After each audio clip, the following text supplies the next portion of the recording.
All right, what is up, everybody? It is your guy Rez, and I am back again with y'all with another special guest on this segment that I don't have a name for yet.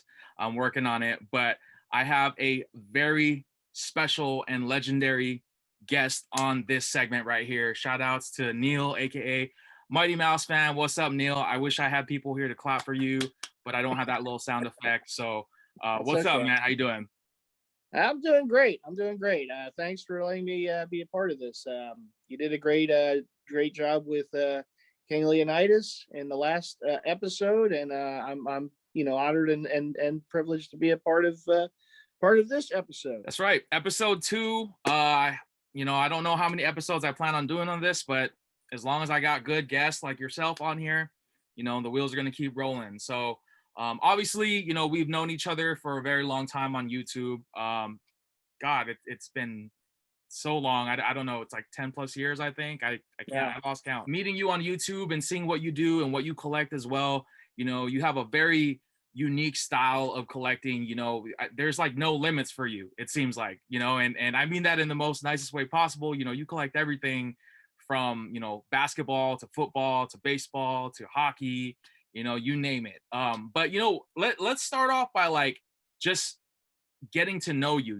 Let's know more about you. Like, where are you from? How old are you? What do you do for a living? Is there something else that we don't know about you? So my off YouTube name is Neil Beck, and when you get older, you start forgetting how old you are. Now I'm 42. I live in a suburb of Philadelphia, Pennsylvania. Ardmore, PA, and I've lived here my whole life. I'm obviously a big Philly sports fan. First and foremost, I always tell people I have jerseys of every team. There's only certain teams I actually root for, and that's the Philly teams. The '90s Bulls withstanding, but yeah. But the Philly teams are always going to be number one in my heart. Bit of a rabid fan, as you can tell from the background here in the man cave in the Mighty Kingdom. I'm just a humble person. I do have a regular job. I work at a local water company in the records department. I've been with the company over 20 years. That's my normal life. Other life is being a collector of jerseys and of course the hats to go with them. That's pretty much me in a nutshell. Oh, that's cool. Now that's really cool. It's always interesting to know like what we do outside of YouTube and collecting, because we all see each other. We follow each other on like Kings, and we're friends on Instagram and all the social media stuff. A lot of people think that like I do this full time. I'm like, no. I would love to get a cent from YouTube. Yeah, I'm the same way. I'd love to get paid and I'd love to do this for a living, but the reality is it doesn't pay the bills. I have a full-time job. And I will say this too, because sometimes there's a bit of a misnomer.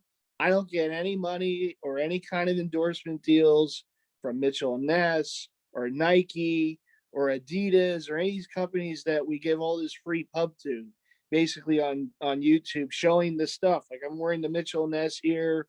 They don't send me stuff. This is all from my pocket. They don't need to do anything for me besides produce more jerseys for me to buy.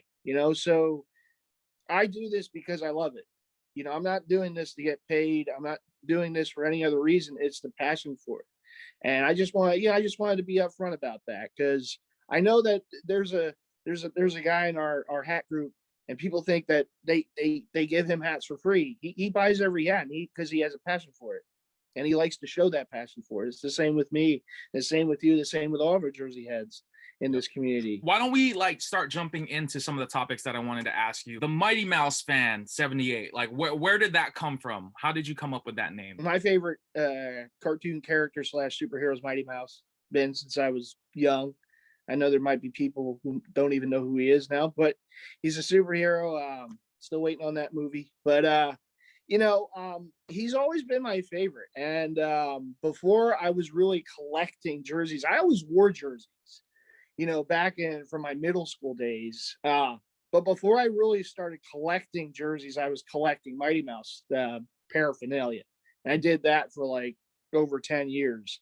And that was really what I was known for those days. I mean, I was on a collector show on HGTV for it back in the day. Like I had a website for my fandom of Mighty. Just that was really kind of what I did. And then it just switched over to the jerseys. And it went from there. So when I first came onto YouTube, at that time, I was more collecting jerseys than anything else. But obviously, because Mighty Mouse was my favorite character, I had to put that name in my YouTube name. So I went with Mighty Mouse Fan, and the 78's from my birth year, 1978. Because basically, I didn't know what else to call myself on there.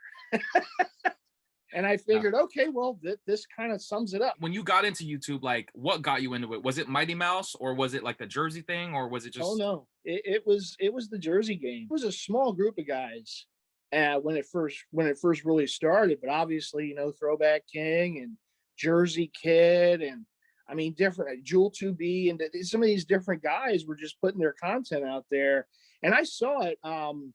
You know, I saw their videos, and it just seemed like it was something just so simple to do. Even someone who's not very technically savvy as myself, I'm like, you know, I can get in front of a camera and do this. I got this small little camera on eBay, which was like $50, and this little battery operated camera. I got the camera in the mail. I set up. It was crazy because it only took like 20 minutes of video. You can only film 20 minutes, and then you would have to download it onto the computer. See, what people don't realize, right?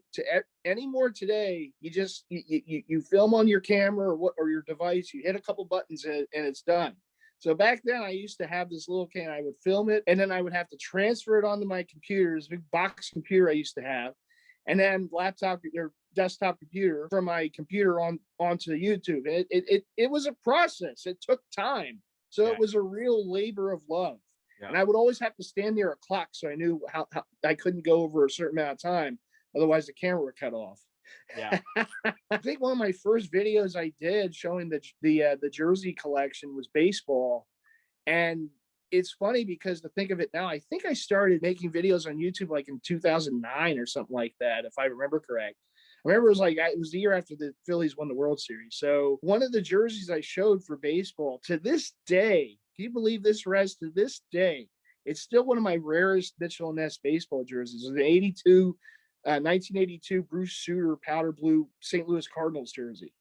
And it was in one of my first videos of YouTube. And to this day, it's still one of the rarer, you know, old gold Mitchell & Ness baseball jerseys that I own, because you just never see that one. Blue throwback jerseys, and this one is from 1982.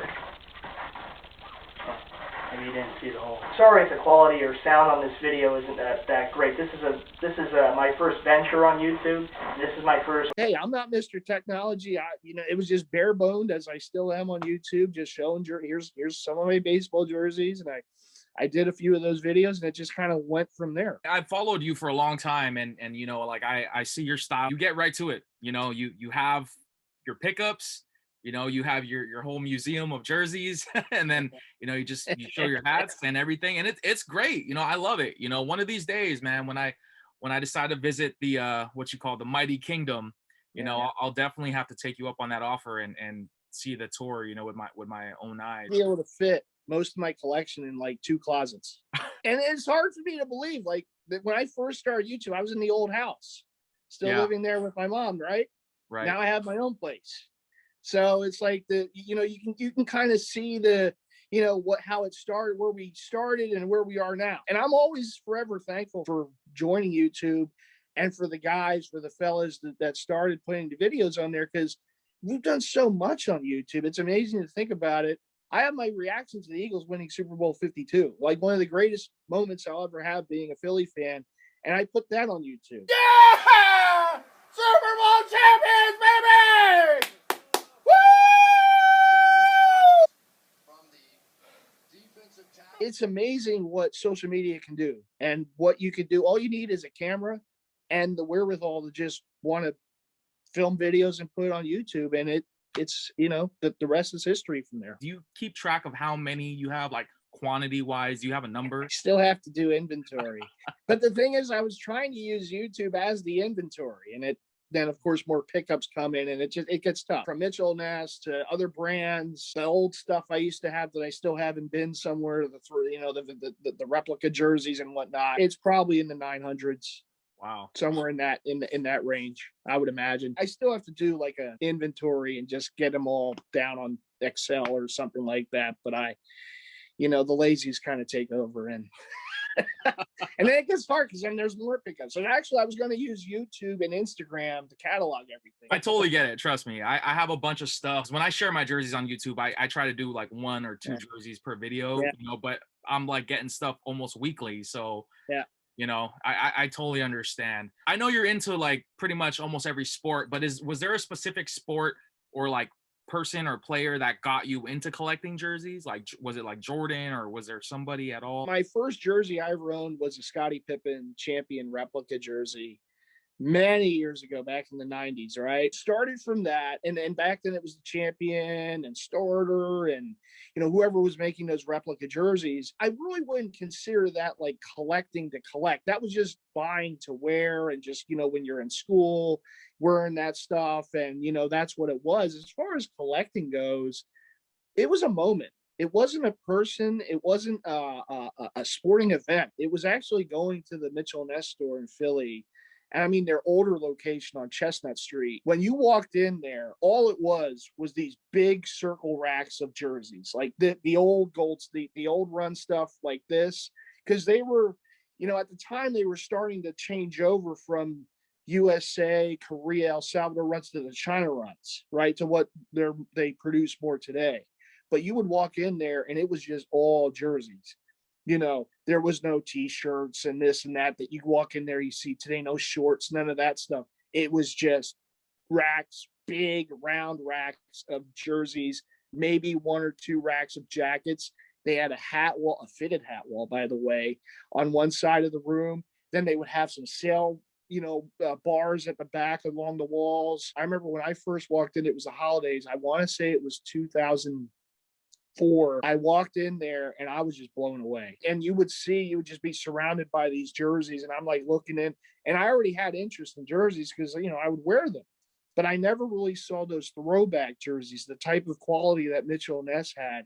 And when I walked in there, and I just remember just looking at these things, and I'm like, oh my God, I need this. I need to get this. I need to get this. And then, of course, you see the price tag, and like, oh, how am I going to do this? You know? And then, of course, eBay, which I was collecting Mighty more than anything else. I was collecting Mighty Mouse on there. Got to a point of the Mighty collection where I kind of knew, okay, when it took me like 20 minutes to figure out where to put a keychain, I kind of figured, yeah, you know, maybe I can delve into something else at this point. And then, of course, the jerseys started, you know, and then I started getting jerseys more to collect. At that time, you know, if for those of you watching, if you guys didn't grow up in that era, like the early 2000s era, you know, to mid 2000s, Mitchell and Ness had such a boom in the whole fashion industry. You know, this was like when everybody was buying jerseys, and I'm talking about people who are not even into sports. They just like the whole aesthetic and look to it, you know. And you had a lot of like rappers at the time, big name rappers like Jay-Z, Fabulous, Ludacris, Nelly, you name it. Like all these guys that were super big in the hip hop scene were promoting this brand called Mitchell and Ness. And that's kind of how I found out about it as myself. All right. So one of the things that I'm very interested in knowing more about you is the whole Combo Wombo thing. Like, this has now become like this internet sensation, I feel like, in the Jersey community. But was that something you created? Was it something that you got from someone else? Like, where did this come from? Well, you know, that it's kind of a funny story behind that. So, you know, I would always like, to the point where my good buddy Big Slim, shout out to Big Slim, he did this skit with combos at one point, because we would just say combos. We would say jersey hat combo. That's how it was. And a lot of people use that. You know, I didn't invent this. This is just something that it's always been jersey hat combo, or for people who are sneaker heads that were sneaker, you know, sneaker jersey combo. You know, the combo has always been the thing. There's these guys that have a YouTube channel more for fitted hats, 5950 New Era hats, views from the vault. And the fellas on there, they would do these Zoom meetings after every now and then, like on a Friday night or Saturday night or something, and it would be like views after dark. So the first time I joined in with these guys for one of these Zoom meetings, it was just talking shop about hats and whatnot, and anything basically that people would come up with. I mean, my God, we were on there until like 5 a.m. Things started at like 9 or 10 or whatever it was. We were talking till like 5 a.m. This is the first time I got on there with them. And I don't know how it happened. I don't know why it happened, but I guess I just blurted out jersey hat combo wombo. And I said combo wombo because for whatever reason, it kind of came into my mind that old Little Caesars commercial, Little Caesars Pizza, the deep dish combo wombo, right? Yeah, And yeah. it just kind of entered in, and I just said wombo after. I usually just said combo. Came into more of the conversation as time went on, and to the point that I started using it more. Like before, it was all, like I said, jersey hat combo. Then I added combo the wombo, so that became the combo wombo, and it just was one of those things we all kind of ran with, and to the point where, you know, I was doing stuff and, you know, showing jerseys and hats, and whenever I would put the jersey and hat picture together, I would put in their combo wombo, and it became this thing. And I came on with them for they interviewed me on the Views from the Vault channel, and they did a video, and it was you know, again, the combo wombos kind of came in there, and other people after that interview was put on YouTube, other people in that group, the New Era 5950 group, they started doing stuff with jerseys and hats, and it just became this big kind of combo wombo extravaganza. The fellas there asked me if I would do a weekly segment for their channel, for the Views from the Vault channel, and call it Combo Wombo Wednesdays with Mighty Fan. Do the segment, and I send it to them, and then they put it on their page. It's the same that I feel with this group, the Jersey Head Society, the Jersey Head group. Years ago, these guys, you know, welcomed me in with open arms.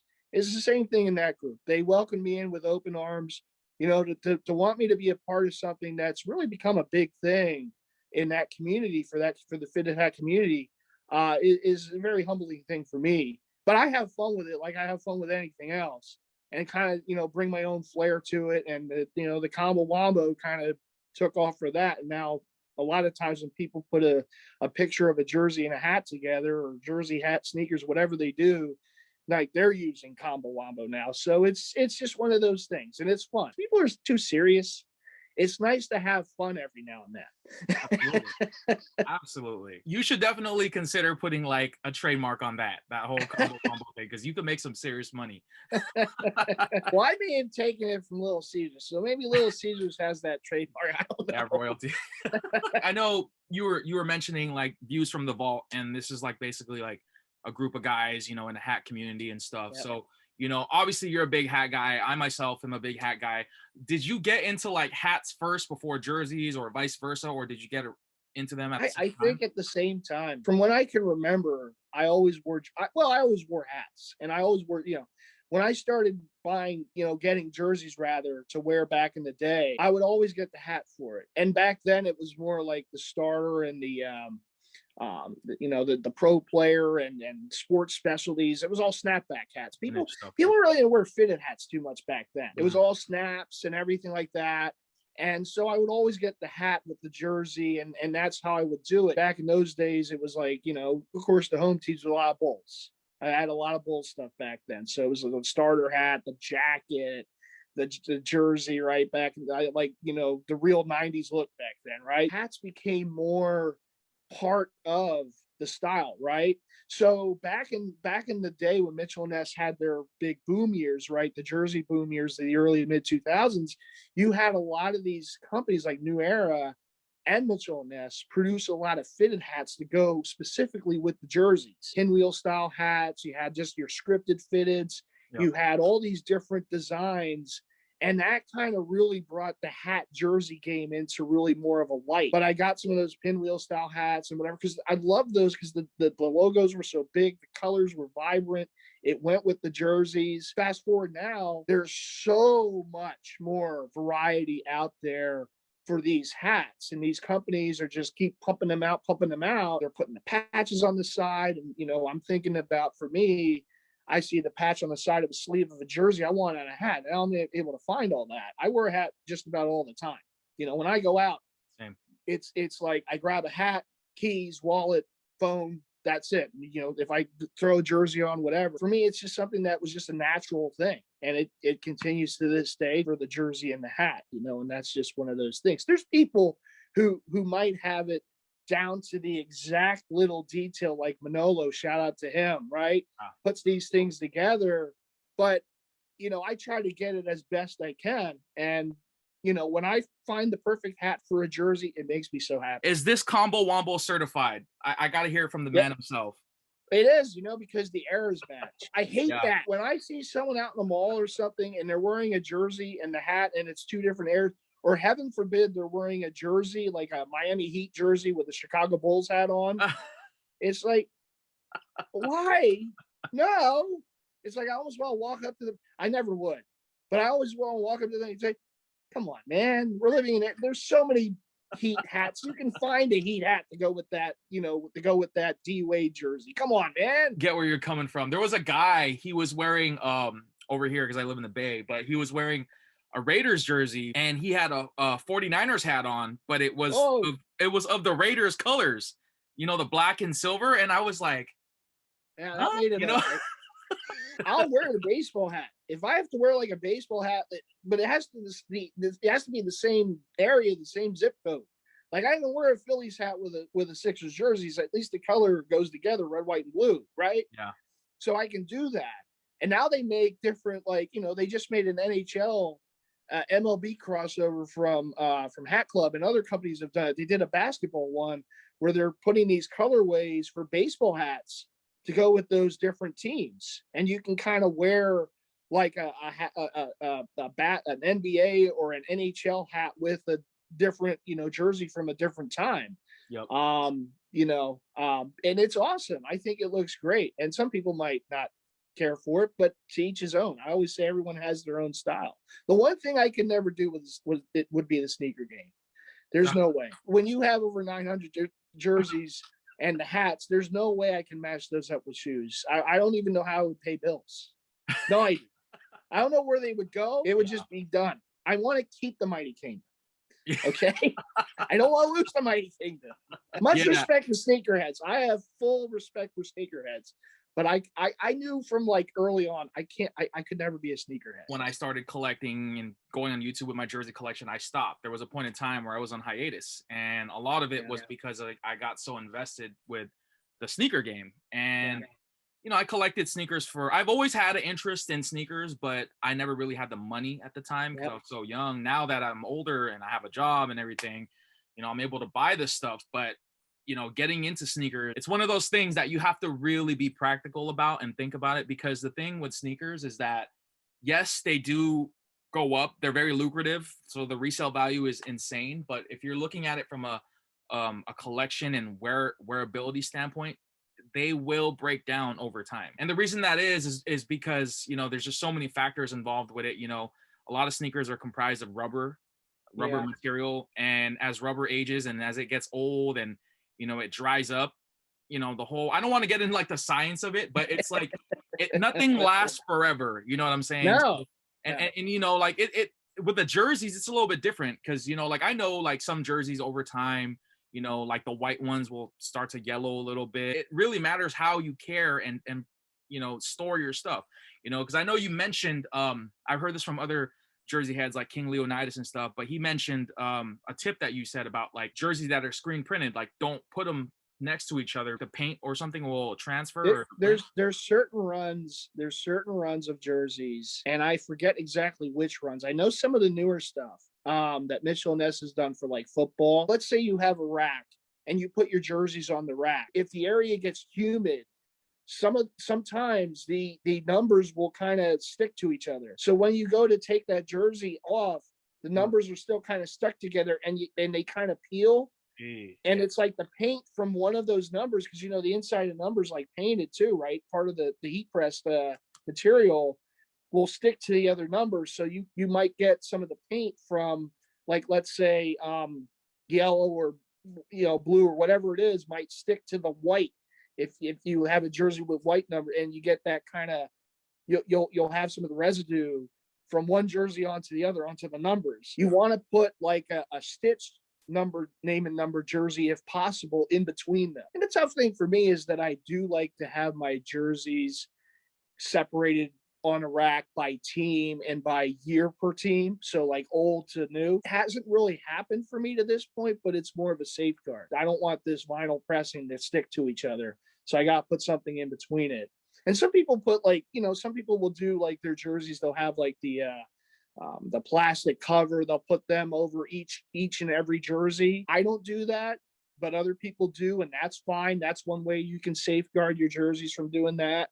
But for me, I just, if I have them, I'll put a stitch number, name and number jersey in between of two of the ones that I feel might stick together. The numbers might stick together if I have them together up in because you have to remember, most of my stuff, for those of you who don't know, is in the second floor of this house. It does get humid up there, obviously in the hotter, warmer summer months, and that's where most of my collection is. So it's just a way to kind of safeguard it from not happening. Yeah.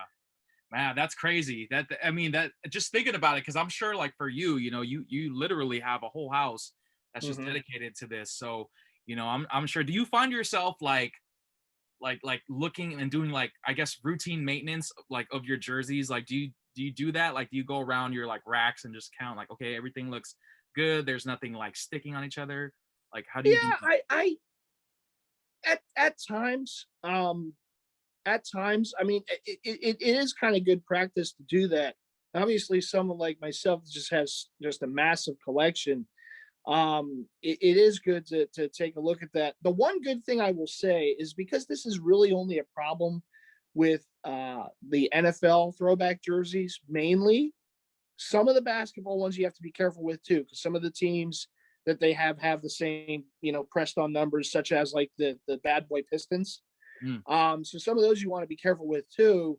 And it really just depends on the pressing. It depends on the year that those jerseys were made. Some of the older run jerseys won't do that, but this is, I think, more of a newer phenomenon with some of those jerseys, like the China runs. Some of those era jerseys will do that more so than some of the old run jerseys. So it's just one of those things you kind of, over time, you can identify the troublemakers, as it were, and then you can kind of check on that stuff, make sure, okay, there's nothing, and we're pretty good. But as far as any other kind of maintenance or checking on the jerseys or anything like that, not normally, but because there are times where I obviously add, and then I'm putting the jersey in with other jerseys, so you can kind of, do a little spot check that way too. But there's just so much. I'm sure. It's almost like the end of the first Indiana Jones movie, where they're in that big warehouse looking thing and they're putting they're wheeling the into the back, into the crate, into the back. It's almost like, I'm not saying I have a warehouse, but it's almost like an archival system of jerseys. So I want to kind of go backtrack a little bit, because I know you're talking about, like, how you're a part of, like, the views from the vault and stuff, but one group that I do want to mention is Kings of Throwbacks. So we're no strangers to this. For those of you who are tuning in, shout out to everybody tuning in here. But Kings of Throwbacks is a Facebook group from a fellow jerseyhead and good friend. Albert goes by the name of Throwback King. Definitely check him out, subscribe to his channel. But he created this group basically to kind of just talk shop, like we're talking, right now, about jerseys and everything. What is your take on the group, and where do you stand with it and how it is doing today? I think it's a tremendous group. It's one of those things where we're always trying to challenge each other to how can we make this group even better. That's what we were doing on YouTube many years ago. Because when we started, adding members to the community, and it was always welcome for people to come in, we would do these fun little things like challenges, and what's your top 5 of this, what's your top 5 of that, and it's something we still kind of do today with YouTube. But the group on Facebook, Kings of Throwback, one of the things I'll always take from this terrible time that we had over the past year plus now with this pandemic is, I think it grew the group that much better, because you started doing more kind of things with other members in the group. Like, we would do lives, and we would have these like sessions. We would just talk to other members in chats, and the members would come on to these lives, and we would have more interactions with guys in the group, right? It's one of the things that really kind of helped get through this tough time. Because, I mean, look, last year, couldn't even do anything, couldn't go anywhere. The malls were closed, stores were closed, everything was going to go to games. There was no sports on TV for a time. It was a very difficult time. But the group like that was something that was very helpful, because it's like we kind of leaned on each other. We did more with like these live pickup unboxings, unbaggings. You did it, I did it, other people did it in the group. We would do the lives, we would get more involved. with each other. And it's one of the great things that I think came out of this terrible time has been things like those groups and being a part of it and kind of having this kind of communal feeling with one another in this group. We're all in there for the reason that we love throwbacks, but the real life situation started coming in, and people would like lean on each other for that too. And it's like one big family. And as there is when any family, there's going to be arguments, there's going to be times of trouble, but it just that group I think has grown even stronger because of this.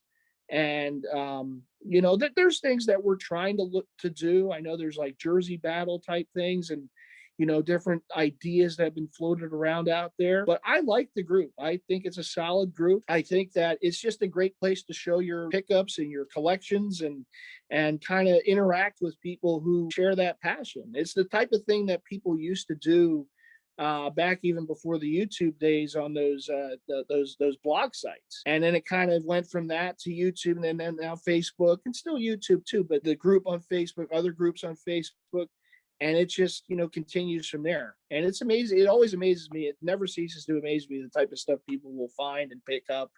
And it's just a tremendous thing. I've been a part of the group, I think, since like 2010 or 2013. God, I can't remember. It's been so long, but I wasn't very active on the group when I wasn't collecting, but I was still part of the group. And then with the pandemic, I was trying to find something to do. And, I was obviously searching the groups that I'm a part of, and I saw Kings, and I think it was Albert. I think he was the first person I saw like going live. It just kind of started from there, because I totally get what you're saying, like the whole like the friendly competitiveness with each other. Like I felt like we were kind of driving each other, like, oh, he bought that, or I want to buy this, I want to buy that. And, we would do the unbaggings and we would do the unboxings and everything, and it was a good time. And I think that's probably one of the biggest positive impacts the pandemic had for me, and I'm sure for you as well.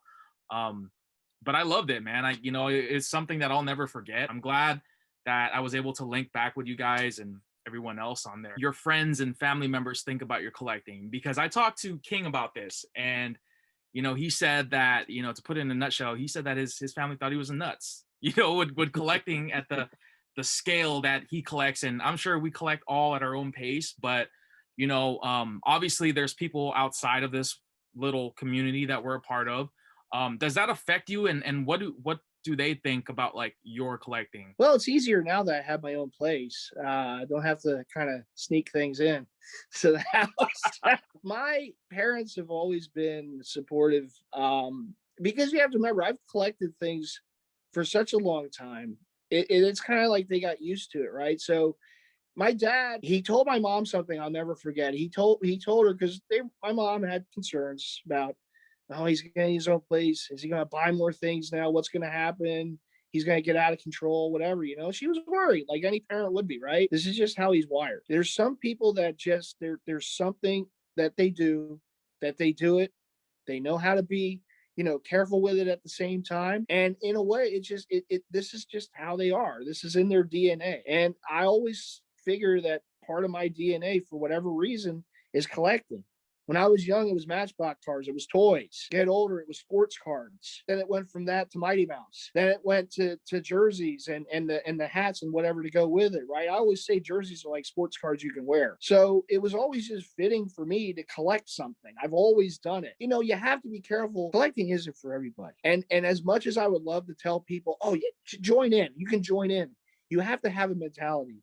You have to, it's a balancing act. You have to be able to, particularly if you're paying, monthly bills, if you have a place of your own, and you have to balance it out. And not everyone can do this. It's a very difficult, you're walking a very thin line at times. And believe me, it gets tough. And it gets even tougher because there's so many spots out there that have this stuff. You look online, you can see stuff for days.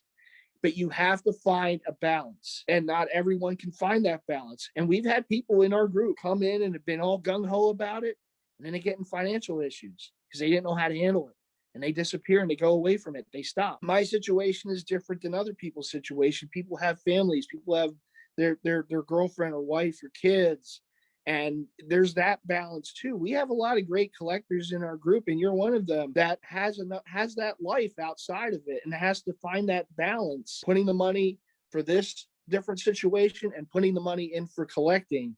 And not everyone can do it. I've done it because I've done this for years. And I guess I've always been kind of ingrained in my head from my mom that you have to find the deal, find the deal, find the deal, right? Yeah. So the one thing she always taught me was finding the deal. I mean, I can remember her haggling at flea markets. Oh my, it was embarrassing, but that's kind of what she kind of passed on to me, is to always look for the right deal and always know when it's time to put the collecting down and say, hey, I just got to pay these bills. And then the next cycle comes along and we can renew it, right? We can continue it on. You know, Slim gets on me for that sometimes. He's like, oh, you're not going to get this? How are you not getting this? I'm like, Slim, I got a few bills I got to pay, you know? And God bless Slim. It's one of those things that it's been ingrained to me. So I found that balance, but it's just something that's so hard to find. I think it's the toughest thing about collecting is finding that balance of when it's time to buy a jersey or a hat or sneakers or whatever it is you look for, and when it's time to pay that bill for your utilities or your mortgage bill, or you have to go out to dinner with the missus or take her on a trip or something, right? It's a balancing act, and it's very difficult to do. So as much as I would love to say, oh, anybody can do this, not everyone can do this. It's hard. People don't realize it. I almost wish there was a reality show for collectors. When you see those jerseys that you want to get, oh, I have to have this. How am I going? I got it, but I got this bill. I got this. This is due. My credit card bill's due, but I need this. It's hard, and you're fighting those demons constantly. It's like the angel and the demon on the shoulder, right? The angel's saying, oh, you have that bill, you have to pay. The demon's like, oh, just get it. You can pay for it later. Don't worry about it. It's a very difficult thing, and the hardest thing that you can do is say, look, I got to let this go. I got to pass on it. It's the hardest thing for me to do because I love to get stuff. I love to add to the collection. And I've missed out on some good stuff over the years because I had to say, you know what? I just got to let this thing go for right now. I have to pay this. I have to make sure this is done. You know, I have to run this house. No one else is running this house for me. I have to do it. Do what I have to do for my vehicle and also collect. That's a balancing act that I was able to do from years of practice. So you mentioned that you live by yourself, but whenever I see you go live, you have a little buddy by the name of Festive. So does he pay any bills? Well, Festive doesn't pay any bills. I do want to say real quick before we get into Festive, one of the things I think is great about the situation that I've had jersey heads come to the house. I'm hoping someday you and your girl can come to the house because when this pandemic stuff's all over with, right? It's a great thing. One of the things that I do think is a point of pride is that people see the Mighty Kingdom as a place where they want to come to, they want to spend a little time. I mean, I've had so many people, obviously Slim's come here many a time. Throwback King and his girl were here. Nostalgia Boy was here. Dan, you know, I mean, the list goes on. J-Dub was here. Other jersey heads have been here and have spent some time here and seen the collection and kind of, you know, we did YouTube vids together. We did lives on the groups together. And it's just one of those things that I always think is just such a cool thing is that people see this as a place where, yeah, they want to come to, they want to visit. And if they're in the Philly area, they want to, you know, stop by. And it's, you know, it's always welcome. You know, it's always, it's cool to have a spot that, you know, a lot of jersey heads have been to and have kind of spent time. What people have to understand is I live in a city or near a city that two of our most famous characters from this city are the Philly Fanatic and Gritty, the Flyers mascot. Okay, those are two of our more known entities in Philadelphia. I don't know exactly what that says about the city, but I kind of was thinking, you know, the Mighty Kingdom kind of needs a mascot. I need a mask. I can't use the Fanatic or Gritty. I have items of their up and images of them up here, right? But I can't use them. That's not really my thing. One of my favorite animals is a fox. So I like whales, wolves, and foxes. What can I do? Whales are it really wouldn't work. You know, they're more in the ocean. But all right, wolves or foxes. Okay, so I had this fox that I got New Year's Eve years ago. I named the fox Festive because obviously it was a festive time of year. I started incorporating Festive into my Eagles series, the Season of the Fan series on YouTube. Festive would make weekly picks for the NFL, the Festive Four. So that kind of became a thing, a weekly segment that I would do on there, right? Festive, a diehard Flyers fan because of the orange and black. All right, so That's Festive's team of choice in Philly, but went ahead and would do the Festive 4. So Festive kind of became a thing. It wasn't really meant to be, but other members of the jerseyhead group, when I would go live, Festive would kind of be sitting there, and I know other members have gotten to kind of know Festive and just kind of be part of the Mighty Kingdom. The unofficial official mascot of the Mighty Kingdom became Festive. I love it. But one of the cool moments, it's a little emotional for me, all the craziness, this terrible year that we were having. So I'm working from home. I'm down in here working from home at the laptop. I go upstairs and I go look outside. For whatever reason, I forget what I may be washing a cup or something. And I'm looking outside the window. There's a fox out there in my yard. And I'm thinking, I've never seen a fox since I had this house. There's never been a fox here, right? Just kind of sunbathing on the lawn, right? So I go down, I get Festive, bring Festive up. The Festive is basically social distancing with the fox. And I took this picture of Festive and the window, and you can see the fox in the background. And for whatever reason, that became one of the coolest moments for me. It was almost like nature was saying, you know what? We're all having this terrible year. Here's a little something for you. All right, you can't put a whale in your backyard. Wolves might not work. Here's a fox. No, you like foxes. For whatever reason, the fox picked my backyard to just kind of come to. And I just thought that was such a cool moment in such a terrible year. And one of my favorite pictures on my phone is I call it the fox social distancing. Festive and the fox behind Festive. So Slim has not gotten along with Festive for whatever reason. Festive's a little mischievous.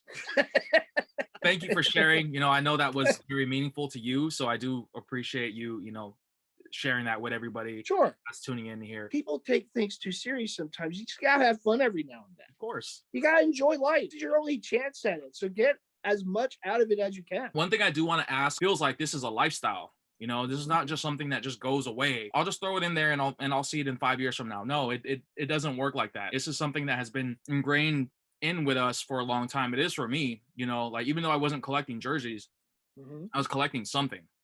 Sure. So it never really stopped. That whole That's how you're wired, Rez. It is. It is, and it's one of those things, every time I think about this stuff, that one quote from Spider-Man, the film, with Uncle Ben, with great power comes great responsibility, because it's true, like a lot of this stuff moves a lot of people. I know this is all materialistic stuff, but really, like, it really motivates people in a different way. You know what I mean? Like, I can't tell you how many times people message me on YouTube from all around the world saying, oh, my son, loves your collection. They love your crazy, yeah. It's really crazy, but it's one of those things that really like motivates me, and I'm sure it probably motivates you in some way. When you do your reviews from the vault Combo Wombo stuff, and it's amazing. You never realize it. It never fails to amaze me. I'll get messages on Instagram or Facebook Messenger from people I don't know them. Every now and then I'll get a message from someone. Like recently I got a message from someone in Australia and some other part of the country also. And they're like, you know what? I love your channel. I love your enthusiasm. Your jersey collection is awesome. I want to collect. You're terrific in what you do. I got stopped in a local mall, a pro image store. And I remember, we're all wearing masks. So you can't really see my face. I have a hat. I have the mask, right? I literally got stopped in there and they're like, you're a Mighty fan, aren't you? And I said, yeah. And they're like, oh, in fact, I was wearing the same jersey, actually. It's a humbling thing. I don't do what I do to promote myself. And I will always say that. What my videos on my channel, I want to promote the jerseys, the hats, that type of thing, right? My fandom for the Eagles or whatever I'm doing, Philly fan, whatever. I want to promote that. I'm not really trying to promote myself. So when people come up to me and say, oh, your videos you do this and we love your collection, it is nice to hear that. It's always humbling, but it just goes to show how many people you're touching. You don't even realize it. I'm just I'm filming myself showing jerseys or hats and putting it on YouTube, and it touches people. People enjoy that. Someone told me that him and his brother watches the videos and they just enjoy it so much and they can't wait for my next video and they always look forward to it. And, thank you for doing it. And I think the one thing that we have to remember, and this goes for all of us, okay, for you, for me, for Slim, for King Leonidas, for Throwback King, and a terrible time that we had last year. I think our videos and our content meant that much more to people because it's something that they just got to sit, and even if it just took their mind away from, you know, what was going on in the world for however block of time that it was, it just seemed to mean that much more. You don't realize what you're when you're doing it, but when you hear from people that pretty much strangers that this means something to them, I never know what to say. The You humbling know, just experience. thank you.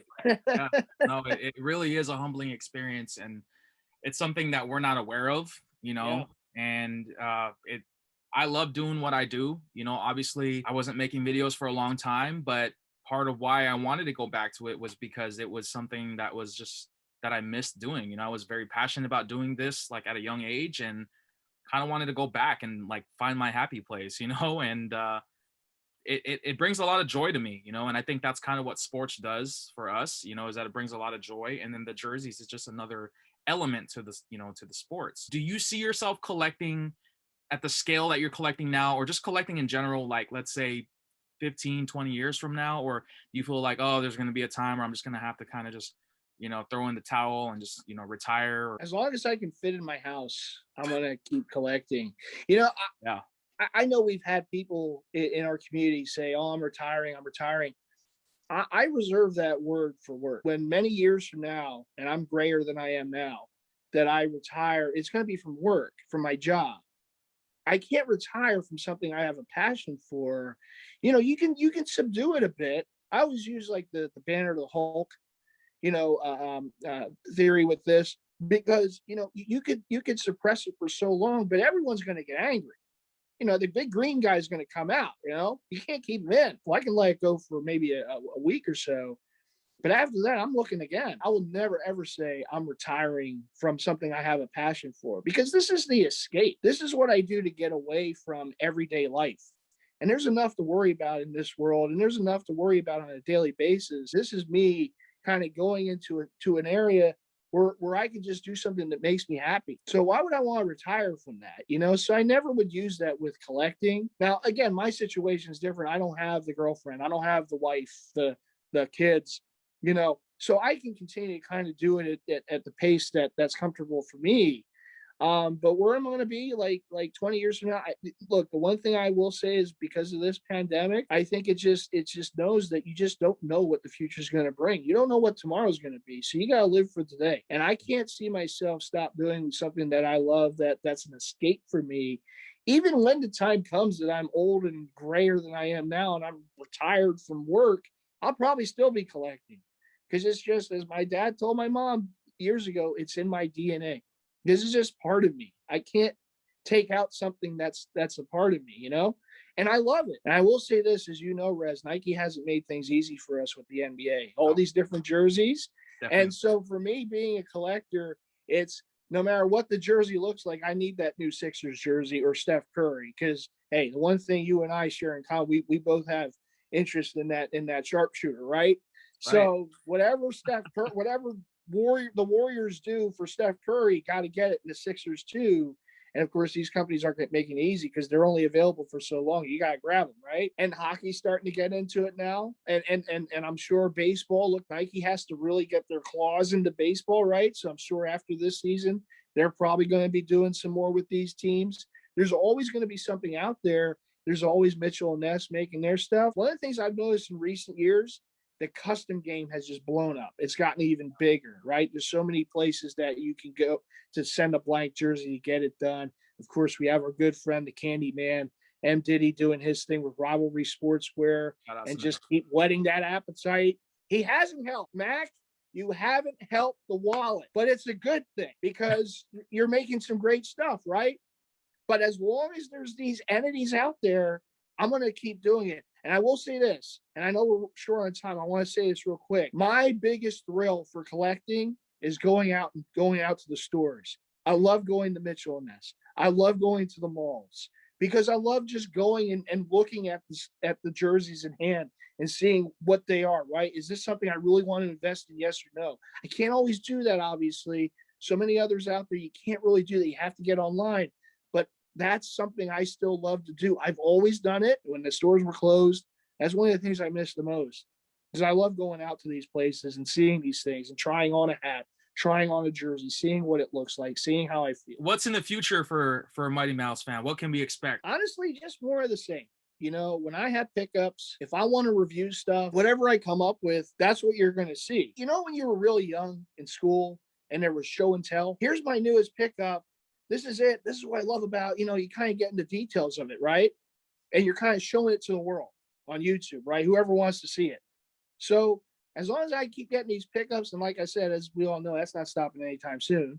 I'm going to have these pickups. I'm going to do the pickup vids, right? I'm going to do the different stuff, of course, reviews from the vault, the Combo Wombo with Mighty Fan, right? Mighty Fan Combo Wombo, right? I'm going to do that. I'm going to still do my craziness for my beloved Philadelphia Eagles and Season of the Fan. You're still going to see Festive. You might be able to win some shekels. Festive does okay with the picks. I'm like this crazy uncle, right? But that's what it is. I'm going to continue to bring the best content that I can possibly bring. You're not going to get the bells and whistles. Rez, you do a great job with that, with the sound effects, with all these different things. Thank you. You have that look when you look away, you know, you have that look, right? You're not going to see that from me. I can't pull that off. Also, I'm hoping to do more collabs with you guys in the Jersey Heads community. Absolutely. Hoping to do something like maybe even, you know, talk about jerseys, talk about some of the new coming stuff, right? So I want to do more with you guys. It's not just about me. This is great. And that's what I want to see more of. That's what I hope you, the viewer, will be able to see more of me. Not just me, but me with other of the Jersey Heads too, or the hat heads out there. I wish I could talk, you know, with you all day about, you know, talk shop about jerseys and everything. But unfortunately, we do have a time limit on this platform here. So I'm going to have to cut the stream short. But I do want to thank you for tuning into this little edition that I have of Name to Be Determined. I have not thought of a name yet. I will come up with one very soon. Let us know what your platform, your social media platforms are before I let you go, man. On YouTube, you can find me on at my channel, Mightymousefan78. You can also find me on Views from the Vault and also on Instagram. You can find me at Mighty Fan. Yeah, I'll definitely leave your link in the description below. So guys and gals, if you guys are tuning in and you want to know more about Neil, aka Mighty Mouse Fan, please check him out on his social media handles. Do you have any final thoughts, man, before I let you go? You know, that if you're collecting, the best advice to give, and like I said, be careful with the wallet, but also keep looking out there. Listen, exhaust all measures. We're living in an age where there's so many platforms to find this stuff, right? eBay, Mercari, Poshmark, Facebook Marketplace, OfferUp, right? So many areas that you can find deals. The one thing I also want to say, people think we're rich. We're not. At least I can speak for myself. I'm not rich. Find a lot of deals out there. You just have to use your eyes. You have to look. This is definitely not the last time you're going to see him on my channel. You know, we're going to be doing a lot of stuff together, but, you know, I really enjoy this segment. I'm very humbled that you took the time out of your busy schedule to spend your Sunday, you know, with me and just kind of just talk shop about everything. So thank you, man. Looking forward to seeing what you put out in the near future on your channel. Thank you, Rez. And as always, hey, everyone watching this, if you haven't already done so, I know what you're waiting for. Subscribe to this man. Subscribe, hit the bell icon so you're always notified. You never want to miss Rez and his jersey reviews and whatever he does on his channel. It's awesome content. The man puts in so much work. Festive will find you if you don't. You don't want Festive. You don't want the smoke. Thank you. Shout outs to Festive for plugging my channel, and shout outs to you, Neil, man. Thank you. It's always a humbling. Thank you, Rez.